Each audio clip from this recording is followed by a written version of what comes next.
नाम का एक गांव था जहां रात के समय बाहर निकलना मना था। लोग कहते थे कि गांव में एक समोसे वाला भूत आता है। उसकी समोसों की खुशबू इतनी लाजवाब थी कि लोग खिंचे चले आते और फिर वो कभी लौटकर नहीं आते। अजय की वापसी। अजय जो पढ़ाई के लिए शहर गया था, कई साल बाद गांव लौटा। उसने अपनी मां से कहा, मां, मैं दोस्तों से मिलने जा रहा हूं। मां की आंखों में चिंता साफ झलक रही थी। उन्होंने कहा, बेटा, शाम ढलने से पहले घर लौट आना। ये गांव अब वैसा नहीं रहा। अजय हंसते हुए बोला, मां, आप भी इन कहानियों पर यकीन करती हो, मैं जल्दी लौट आऊंगा। अजय अपने दोस्तों मनीष और सुनील से मिला। चलो कहीं घूमते हैं, अजय ने कहा। मनीष के चेहरे का रंग उड़ गया। उसने डरते हुए कहा, नहीं अजय, यहां रात को समोसे वाला भूत आता है। उसकी खुशबू से लोग गायब हो जाते हैं। सुनील ने भी सहमते हुए कहा, हाँ, मैंने अपने चाचा को खो दिया था। वो बस समोसे की खुशबू में खिंच गए थे। अजय ने उनकी बातों का मजाक उड़ाते हुए कहा, तुम लोग बेवजह डर रहे हो। भूत वूत कुछ नहीं होते।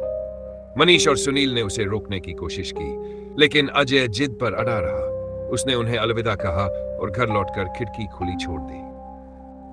आधी रात को अजय के कमरे में समोसों की तेज खुशबू फैलने लगी।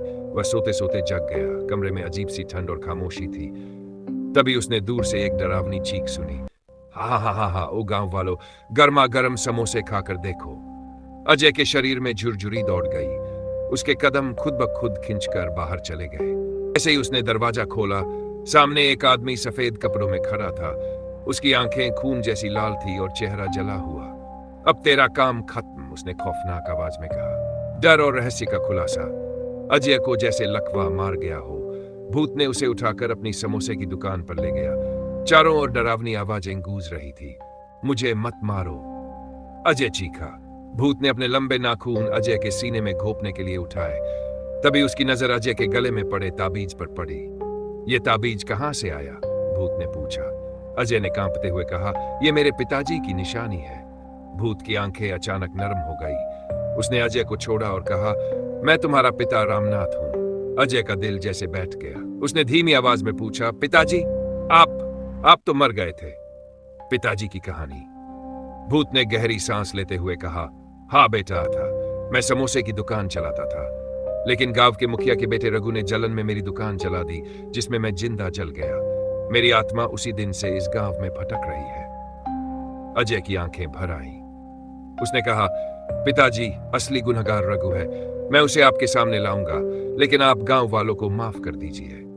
भूत ने वादा किया, ठीक है, लेकिन अगर रघु मुझसे बचा तो गांव वालों को कभी चैन नहीं मिलेगा। अगली रात अजय ने रघु के घर की खिड़की पर समोसे रख दिए। जैसे ही खुशबू फैली, रघु बाहर आया। तभी भूत प्रकट हुआ और दहाड़ते हुए बोला, अब तेरा अंत समय आ गया। रघु गिड़गिड़ाने लगा, मुझे माफ कर दो, मुझसे गलती हो गई। लेकिन भूत ने उसकी एक न सुनी। उसने रघु को वहीं खत्म कर दिया।